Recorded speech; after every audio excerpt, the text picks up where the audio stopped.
নমস্কার, পিঙ্কি কিচেনে সবাইকে স্বাগত। আজ আমি তোমাদের বানিয়ে দেখাবো পুদিনা পাতার চাটনি। একদম নতুন ধরনের একটা চাটনি।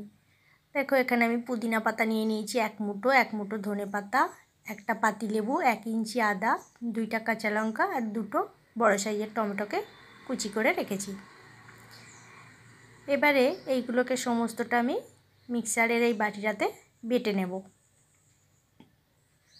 পুদিনা পাতাটা আমার আগে থেকে আনা ছিল, সেই জন্য একটু শুকনো টাইপের হয়ে গেছে। সমস্ত উপকরণগুলো আমি এক এক করে এর মধ্যে দিয়ে দিলাম।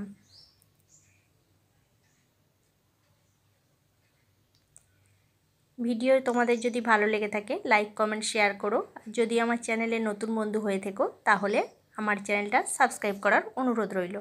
দেখো, পাতিলেবুর রসটা আমি এর মধ্যে চেপে দিয়ে দিলাম, দিয়ে এবার মিক্সিতে পেস্ট করে নিচ্ছি।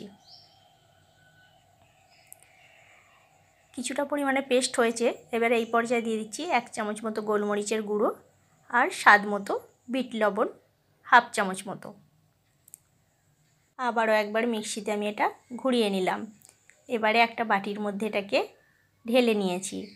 দেখো কতটা সুন্দর দেখতে হয়েছে, আর খেতেও খুব সুস্বাদু হয়। এটা পকোড়া, ধোসা, ইডলি, মোমো সবের সাথেই খেতে ভালো লাগবে।